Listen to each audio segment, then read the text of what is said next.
5వ అధ్యాయము 10-11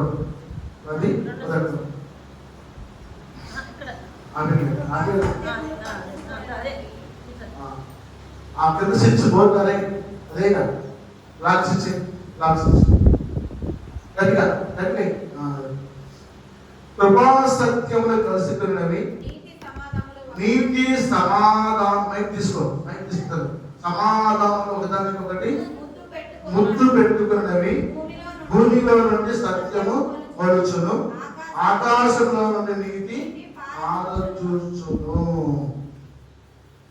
యెహోవా ఉత్తమమైన దాన్ని అనుగ్రహించు, మన భూమి దాన్ని ఫలమునిచ్చు. నీతి ఆయనకు ముందు నడుచును, ఆయన అడుగుదారులు అది నడుచు. స్తోత్రం. హల్లెలూయా.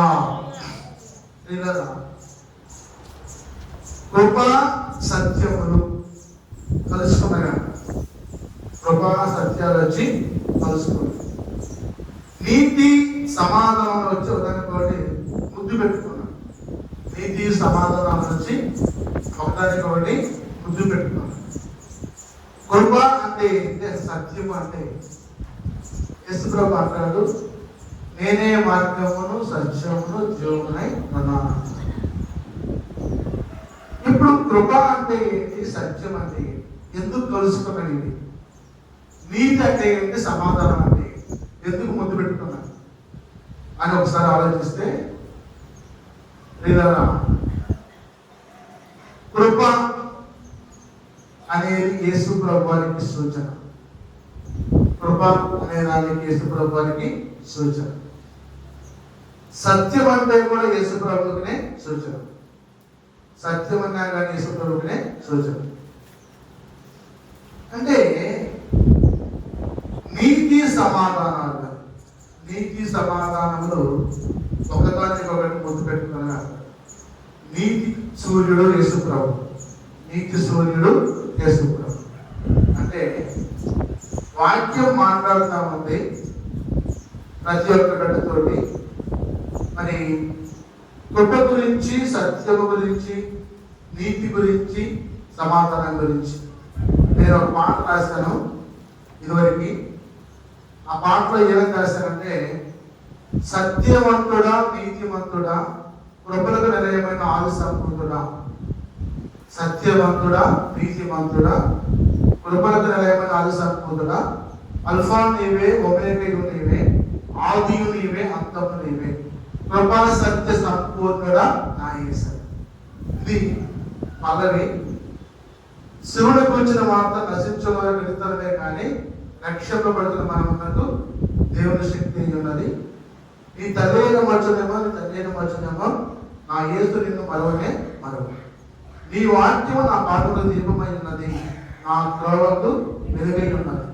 నీ వాక్యమే నన్ను బ్రతికించను, నీ వాక్యమే నా పాటల్లో నాకు నెమ్మదిని ఇచ్చాను. నీ వాక్యం ఎదగలు కూడా వెలుగు జరిగాను, అది తిరుగులేని వారికి తిరుగునిచ్చాను. యేసు నీవే మార్గము, నీవే సత్యం, నీవే జీవమై ఉన్నాం. ఈ పాట నేను 2022 సంవత్సరంలో రాశాను. సత్యవంతుడా నీతిమంతుడా కృపలకు నిలయమైన ఆది సంపూర్ణుడా.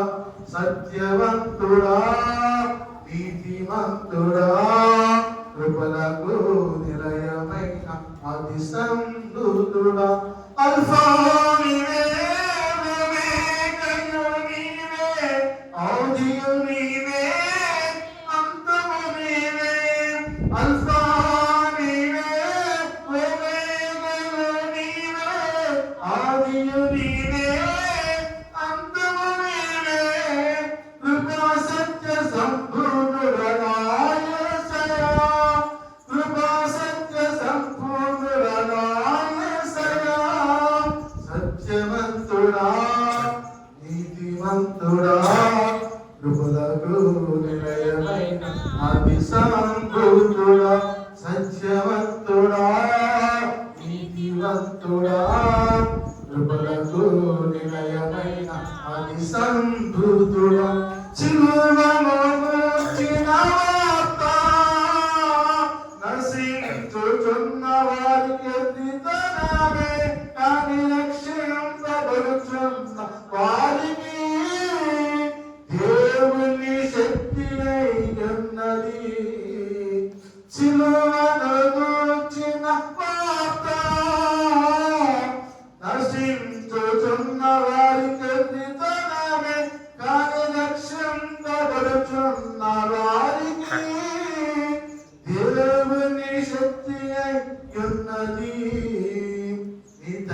అయిన మరచునేమో, తండ్రి అయిన మరచునేమో, యేసు నిన్ను మరువనే మరువడు. నీ తల్లి అయిన మరచునేమో, తండ్రి అయిన మరచునేమో, యేసు నిన్ను మరువనే మరువడు.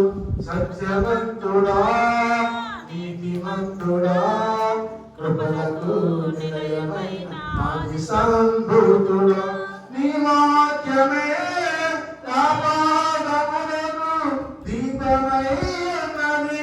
నీ వాక్యమే నా పేరుకు వెలుగై ఉన్నది.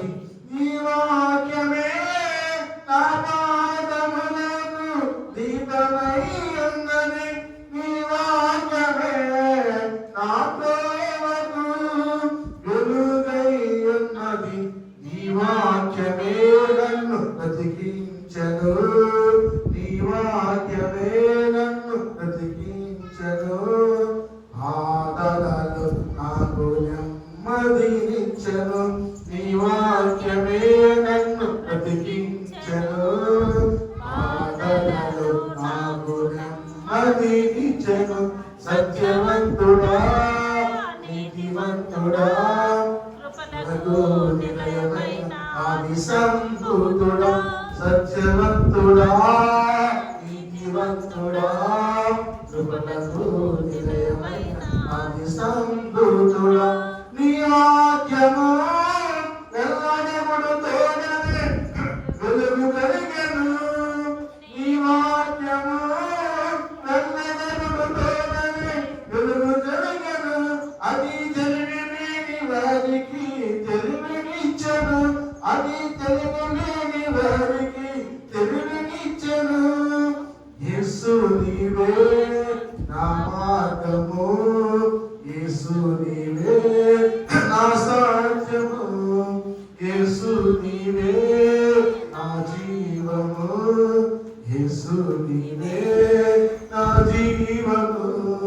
సత్యవంతుడా నీతిమంతుడా కృపలకు నిలయమైన ఆది సంభూతుడా, అల్ఫా నీవే ఒమేగాయు నీవే, ఆదియు నీవే అంతము నీవే. అల్ఫా నీవే ఒమేగాయు నీవే, ఆదియు నీవే అంతము నీవే. కృపా సత్య సంపూర్ణుడా నా యేసయ్యా, కృపా సత్య సంపూర్ణుడా నా యేసయ్యా.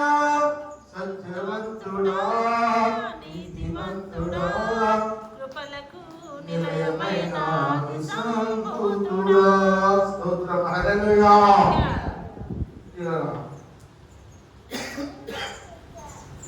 పాట రాసేటప్పుడు ప్రధానంగా ఈ వాక్యాన్ని ఆధారంగా తీసుకుని రాశాను. సరే,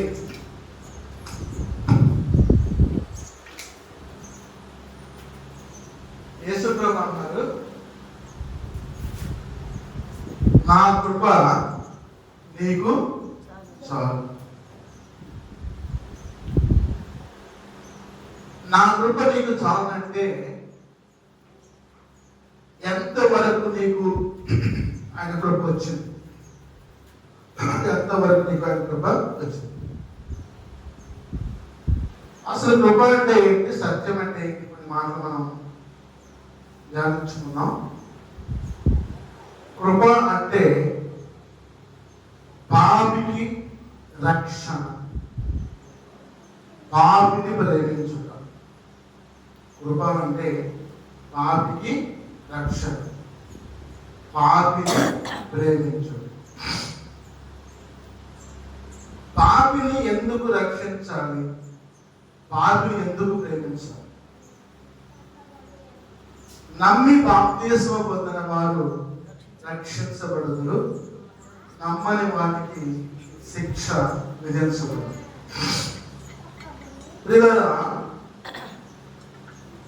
అసలు ఎందుకు నమ్మాలి? యేసు ప్రభు మార్గం అని, సత్యం అని, జీవం అని విన్నాం. ఆయన కృపామయుడని చెప్పి నమ్మాలి. కృపామయుడని చెప్పి ఎందుకు నమ్మం. స్త్రీలరా, కీర్తన గ్రంథము 25వ అధ్యాయము 10వ వచనం తీయండి. కీర్తన 25:10.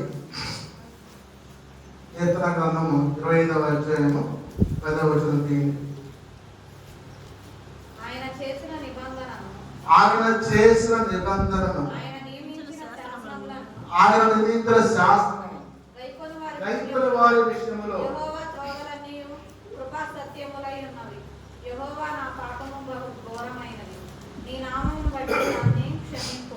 స్తోత్రం. హల్లెలూయా. ఆయన చేసిన నిబంధన, ఆయన నియమించిన శాసనము రైతుల వారి విషయంలో. ఇప్పుడు యేసు ప్రభు వారు కొన్ని నిబంధనల్ని శాసనాలు చేశారు. కొన్ని నిబంధనల్ని శాసనాలని చేశారు. 10 ఆజ్ఞలు, 10 కమాండ్స్. 2 శాసనాలు. 10 ఆజ్ఞల్లో నీ తల్లిదండ్రులు సన్మానించము, నీ దేవుడైన యెహోవాను తప్ప వేరే దేవుని పూజించము, కింద నీటిలో కానీ పైన ఆకాశంలో కానీ భూమిపైన కానీ పూజించు, నీ పొరుగువాడు దేన్ని కూడా ఆశించబోతాను, నీ దీర్ఘమాయుష్యులైన తల్లిదండ్రులని సన్మానించు. తర్వాత దొంగతనం చేయవద్దు, వ్యభిచారం చేయవద్దు, దొంగిలింపకూడదు, అబద్ధం ఆడకూడదు అంటారు. ఆ తర్వాత నీ పొరుగువాడు ఎద్దలేనో భార్యను ఆశింపకూడదు, యెహోవా నామమును వ్యర్థముగా ఉచ్చరింపకూడదు. 10 ఆజ్ఞలు ఇచ్చారు. 2 శాసనాలు ఏంటంటే, నిన్ను వలె నీ పొరుగువాడిని ప్రేమించు. మొదటి శాసనం, నీ దేవుడైన యెహోవాను నీ పూర్ణ హృదయంతో, నీ పూర్ణ ఆత్మతో, నీ పూర్ణ శక్తితో, నీ పూర్ణ బలంతో ప్రేమించడం. స్తోత్రం. హల్లెలూయా. ఈ 2 శాసనాలు 10 ఆజ్ఞలు ఇచ్చారు. ఇచ్చి వీటిని ఎవరైతే కైకొంటారో, ఎవరైతే ఆచరిస్తారో, ఎవరైతే పాటిస్తారో, యెహోవా త్రోవలన్నీ కృపా సత్యములై ఉన్నవి. స్తోత్రం. హల్లెలూయా. అంటే ఆయన ఆజ్ఞలను కైకొని శాసనాలను అనుసరించి ఎవరైతే నడుస్తూ ఉంటారో వారికంతా వారి త్రోవల్లో కృపా సత్యం వచ్చి కాపాడుతారు. కృపా సత్యం వచ్చి కాపాడుతారు. ఏంటి అయ్యగారు కృపా సత్యం అంటున్నారు? మా ఇంట్లో కృపం ఉంది, మా ఇంట్లో సత్యంలో వాళ్ళ ఏం కనుక్కున్నావా? కృపా సత్య సంపూర్ణుడు, కృపా సత్య సంపూర్ణుడు నా యేసయ్యా, కృపా సత్య సంపూర్ణుడు నా యేసయ్యా. కృప ఆయన, సత్యము ఆయన. ఇప్పుడు కృపా సత్యాలు ఏమైందంటే కలుసుకున్నాయి. నీతి సమాధానం పొందు పెట్టుకున్నాం. కృపా సత్యాలు కలుసుకున్నాయి. ఈ లోకంలోకి కృప వచ్చింది, సత్యము వచ్చింది. కృప చేస్తుందంటే కాపాడుతా ఉంది.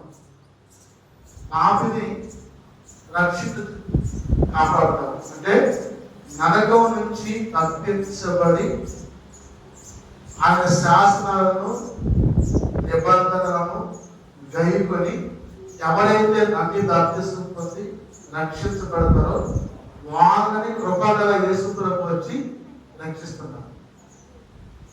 సత్యం అంటే ప్రతిరోజు మాట్లాడే మాటల్లో సత్యం ఉన్నారు. సత్యం ఉన్నారు. సత్యం అంటే నిజం. సత్యం అంటే నిజం. ఒక అంటే నిజం దేవుడుకు నీరు అల్లందరికీ అన్నదా. నిజమంట దేవుడు, నీరంట పల్లందరికీ. ఆ మాట అన్నప్పుడు నీతిని మాట్లాడేవాళ్ళు, సత్యాన్ని మాట్లాడేవాళ్ళు ఈ లోకంలో ఎవరైనా ఉన్నారంటే ఎవ్వరూ లేరు అన్న దేవుడు. నీతిమంతులు ఒక్కడూ లేరు, అందరూ పాపం చేసి దేవుడు అనుగ్రహించే మహిమను పొందలేకపోతున్నామని చెప్పి రోమపత్రికలో మాట్లాడారు. పౌలు గారు రోమపత్రికలో అంటాడు, నీతిమంతుడు ఒక్కడూ లేడు, అందరూ పాపం చేసి దేవుడు అనుగ్రహించే మహిమను పొందలేకపోతున్నారు. మరి నీతిమంతుడు అంటే ఎవరు? ఇక్కడ యేసుక్రీస్తు. యేసుక్రీస్తు ఆది ఆదాము యొక్క దోషమును పరిహరించడం కోసం కడవ చివరి ఆధారంగా వచ్చిన వ్యక్తి యేసుక్రీస్తు. స్తోత్రం హల్లెలూయా. ఆది ఆదాము యొక్క దోషాన్ని పరిహరించడం కోసం కడవ ఆధారంగా చివరి ఆధారంగా వచ్చిన వ్యక్తి యేసుక్రీస్తు. ఆదాము ఏం చేశాడు? ఆదాము ఏం చేశాడు? ఆజ్ఞాతిక్రమమే పాపాన్ని చేశాడు. అంటే అపం వచ్చి అయ్యా ఈ పండు తిను, ఈ పండు తింటే జ్ఞానం వస్తుంది, దేవుడు అంతలో ఉంటాము అని చెప్పి అన్నప్పుడు ఆ అపమ్మ ఆ మంచి చెడు చేసే వృక్షం యాభై చెట్లు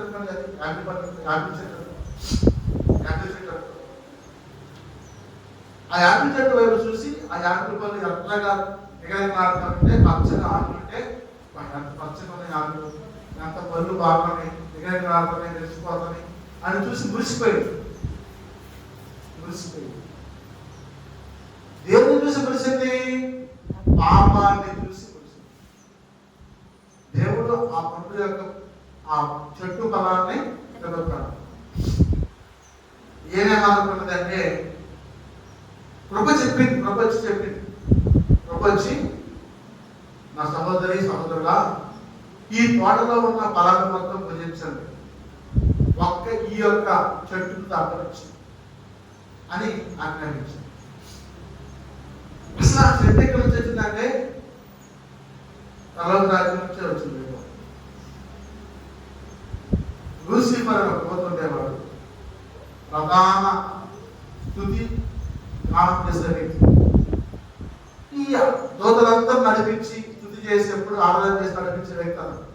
ఒక రోజు యేసు ప్రభు వారు భూలోకంలోకి వచ్చి సంచరి సందర్భంలో నేనే దేవుడు అని చెప్పించి యేసయ్య సమాజంలో కూర్చున్నాడు. ఎవరు? దూత లూసిఫర్. యేసు ప్రభు వచ్చి చూసి పెద్దదంటే 3 కోట్లు అయిపోయి మొక్కలు భూమి మీద వచ్చి పడిపోయి అప్పటి నుంచి దేవుడికి వ్యతిరేకంగా దేవుడు ఏం చేసిన వ్యతిరేకంగా చేయడం మొదలుపెట్టింది సాతం. ఆయన ఈ భూలోకంలోకి వచ్చి అందమైన ఏదైనా మనల్ని సృష్టించుకొని ఆయన సంతోషిస్తామంటే ఆ కోటలోకి కూడా వచ్చి పడి ఆ 50 పడి చెట్లను మారిపోయి మొలిసింది. ఆ చెట్లు మొత్తం దేవుడే చేశారు. ఆ పక్షుల్ని జంతువుని సృష్టించారు. దీన్ని సృష్టించాల, ఇదే వచ్చి పడ్డారు. పీకేసి దీన్ని తగలబెట్టేద్దామా, తోట మొత్తం ఆపేయండి, తోట మొత్తం ఆగము. సరే అవ్వని ఆదామని దేవుడు తయారు చేసినప్పుడు ఆదాంతో చెప్పాడు, ఆదాం చెట్టు కుటుంబంగా సాతానని చెప్పాడు. ఆదాం పట్ల దేవుడు ఏం చేశాడంటే పక్షుల్ని జత చేశాడు, జంతువుని జత చేశాడు, వాటితో చూసి ఆనందిస్తున్నాడు, సంతోషిస్తున్నాడు. మనుషులు సాటికి సహాయం లేదు, సాటికి సహాయం. అప్పుడు దేవుడికి ఒక ఆలోచన వచ్చి ఒక ఆదాంకి గాఢంగా కలిగేసి ఆ పక్క జరుగుతున్న దెబ్బ తీసి స్త్రీగా నిర్మించి పక్కన పడుతుంది. అందుకే ఆది కాండం అన్నది నా యుగంలో యుగంగా నా మాంసంలో మాంసము నరుడు స్త్రీ వద్ద కాబట్టి నాది అనబడ్డది రాయబడ్డారు. చూడండి, నాకు ఆది కాండం 2వ అధ్యాయము 23వ వచనం చూడండి. 2:23 తరువాత దేవుడు యెహోవా ఆదామును తీసిన దక్కడైన స్త్రీనిగా నిర్మించి ఆమెను ఆదామును తీసుకుని వచ్చాను. అప్పుడు ఆదాము ఎట్లను నా ఎంతలో ఒక ఎముక, నా మాంసంలో ఒక మాంసం, ఇది నరుడు తీయబడి కనుక నాడి అనబడను. కాబట్టి పురుషుడు తన తల్లిని విడిచి తన భార్యను హత్తించను, వారు ఏక శరీరమై ఉంటారు. స్తోత్రం హల్లెలూయా. ఇలా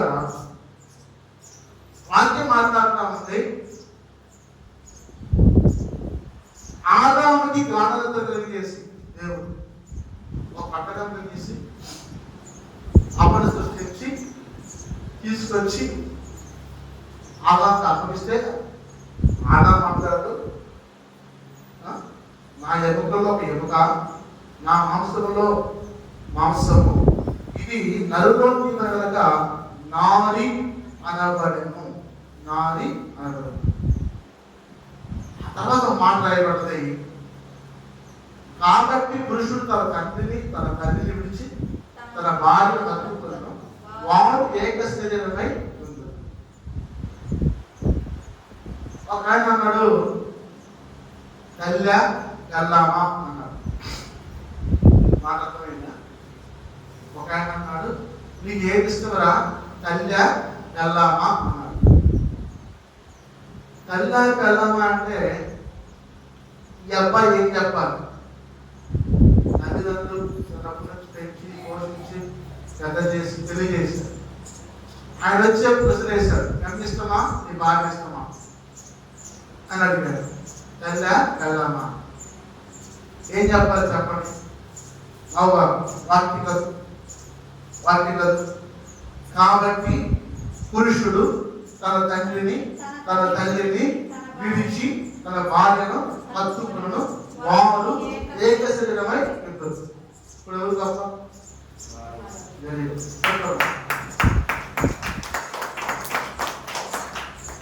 తల్లిదండ్రులు నీకు జీవితాన్ని ఉండరు.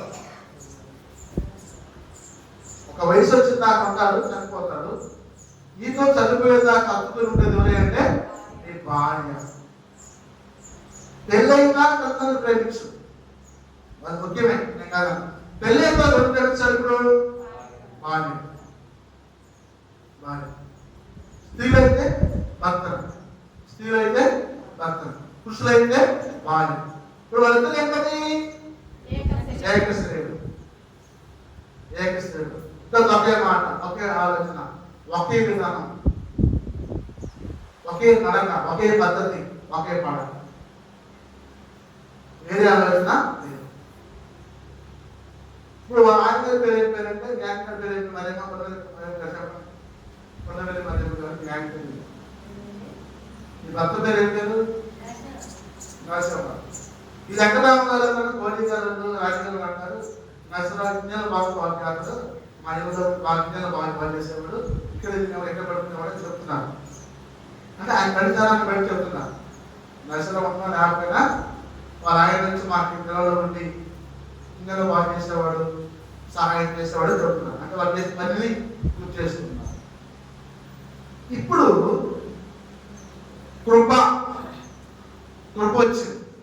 కృప వచ్చి ఏం చేస్తుంది? నీకు నరకం నుంచి తప్పించడం కోసం రక్షిస్తాడు. యేసు ప్రభు వాక్యాన్ని బోధించి చెడు మాట్లాడకు, సత్యమే వసించు, సత్యమే మాట్లాడు అని వాక్యం చెప్తాము. ఆ వాక్యాన్ని నమ్ముకున్న వాళ్ళు ఎవరైతే ఉన్నారో వాళ్ళు రక్షించబడతారు. నమ్మి బాప్తిసం పొందిన వారు రక్షించబడతారు. రక్షించబడ్డ వాళ్ళు పరలోకానికి చేర్చబడతారు. రక్షించలేని వారు, రక్షణ లేని వారు నరకానికి చేర్చబడతారు. ఇది కృప చేసే పని. కృప చేసే పని అంటే రక్షణ పడడం, రక్షణ మార్పు, పాపం. సత్యం ఏం చేస్తారు? ఇప్పుడు నీతి మార్గాల్లో నిన్ను నడిపిస్తుంది. నీతి మార్గాల్లో నిన్ను నడిపిస్తుంది అంటే నీ జీవితంలో ఎలా ప్రవర్తించాలి, ఎలా మాట్లాడాలి, ఎలా లోకంలో జీవించాలి చేస్తుంది. చూడండి, కీర్తన గ్రంథం 40వ అధ్యాయం 11వ వచనం. కీర్తనలు 40:11. కీర్తనలు 40:11.